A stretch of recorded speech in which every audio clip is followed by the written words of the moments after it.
ነበር ያ ሁሉ ሲፎከርበት የነበረውን ፖይንት ያው አሁን ወንድማችን ይምራን ማለት ነው በተደጋጋሚ ማለት ነው ውይይት ጠርቷል። እውነት ካለ መጥቶ መወያየት እኮ ነው፣ ችግር የለውም። እውነት ካለ መጥቶ ወያየት። አሁን ከዚህ በፊት ከሁሱ ጋር ተወያይቷል አይደለም? ኦኬ በጣም ጥሩ ማሻአላ። ስለዚህ አሁንም እውነቱን ሊገልጽላችሁ አይደለም የምትፈልጉት? ይምጣ ይወያይ። በጣም ርዕሱ ደግሞ አመቺ ርዕስ ነው የተመረጠው። በደንብ ይዘጋጅ ከፈለገ። ኦኬ አሉኝ የሚሉትን ማቴሪያሎች ያምጣ። እውነት ካለው መጥቶ መወያየት ነው خلاص እንጂ ዝም ብሎ አንድ ፖይንት ላይ ማጠንጠን እንዲሆነ ብሎ ማለት እናንተንም እኛንም ከማሰልቸት ውጪ ምንም የሚፈይደው ነገር የለም። ስለዚህ ሁሉም ሰው እውነታውን ነው አይደለም የሚፈልገው። እውነታ ከሆነ በቃ ጥሩት። እናንተ ራሱ ግፊት አድርጉበት፣ የምትኮሩበት ከሆነ ክርስቲያኖች ይወያያል፣ ችግር የለውም። በየትኛውም ርዕስ እውነት አለው የምትሉ ከሆነ ይምጣ በማስረጃ። ኦኬ ምን ማድረግ ይቻላል? ዲፌንድ ማድረግ ይችላል አይደለ? ቀላል ነው። ስለዚህ ኢንሻአላህ እየጠበቅነው ነው። እንደውም ሮብ ነገ ነው አይደለ? ይምሩ እስቲ እንትን ትልበታለህ። ስለዚህ እየጠበቅነው ነው። ይምጣ። ጀዛከላህ ነገ 3 ሰዓት ንገራቸው። ነገ 3 ሰዓት ላይ ርዕሱን አይታችኋል። እየተጠበቀ ነው የምላችሁ፣ እየተጠበቀ ነው። ነገ 3 ሰዓት ላይ ማንም ሰው እንዳይቀር፣ ክርስቲያኖችም ሁላችሁም ተጋብዛችኋል።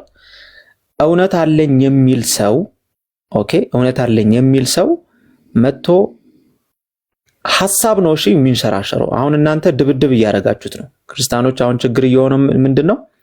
ድብድብ ሪሲሊንግ ምናምን መስሏችኋል። ሐሳብ ነው፣ ዕውቀት ነው ሼር የሚደራረገው። ስለዚህ ዕውቀትን ሐሳብን ወደ ራሳችሁ ለማስገባት አእምሯችሁን ክፍት አድርጋችሁ መታችሁ መመልከት፣ ከዛ እውነቱን ከውሸቱ ራሳችሁ መለየት። ኦኬ ስለዚህ ይህንን ነገር እንዳትረሱ። ለሁላችሁም ተጋብዛችኋል። እናንተም እዚህ ጋር ያላችሁ ሙስሊሞችም ኢንሻአላህ ሼር አድርጉ፣ በደንብ ሼር አድርጉ። አንድ ሰው መቅረት የለበትም። ኢንሻአላህ ነገ አንድ ሰው መቅረት የለበትም። የኢምራንን የፎሎወር ቻሌንጅ ደግሞ ያው አሁን ይሄ ቻሌንጁ ራሱ የተጀመረው ምንድነው? ምንም አይነት ሪዝን እኮ ለማሳጣት ነው። በዚህ ሲኬድ እንዲሆኑ ይባላል። በዚህ ሲኬድ አሁን ቀስ ተብሎ ደግሞ ቀይ ሰው ሆነ ጥቁር ሰው ነው የምፈልገው፣ ጥቁር ሰው ሆነ ቀይ ሰው ሆነ ምናምን እንዳንባል ይምሩ። አሁን ይሄን ነው የምፈራው እኔ፣ ስበብ ማለት ነው። እንዲህ ሲባል እንዲህ በጣም ብዙ ምክንያቶች ቀረቡ። በጣም ብዙ ተገለጡ ይባላል። አንዴ የሆነ ፎሎወር ግቡ፣ አንዴ እንደዚህ። ምንም ሪዝን የለም። ውይይቷ ትካሄዳታለች። ኦኬ ውይይቷ ይካሄዳል ኢንሻአላህ።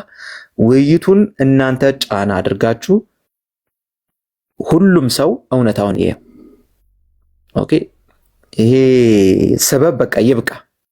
በዚህ ሰበብ ይብቃና ውይይቱ ይካሄድ። ኦኬ ውይይቱ ይካሄድ።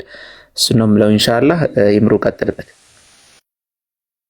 ሀያ ቢጀዛከላህ። ስለዚህ ጀማዓተል ኸይር ነገ 3 ሰዓት ላይ ሁላችሁም እንዳቀሩ በደንብ ማስታወቂያ ስሩ። ጉራጌ እንዴት ነህ? አብዱልፈታህ ሰባላ ሀቢቢ ሰላም ነው። እሺ ሄለም ሰላም ብያለሁ። እንዴት ነህ ጉራጌ? እግዚአብሔር ይመስገን። እንዴት ናችሁ? አለን። ከምን ደረስክ?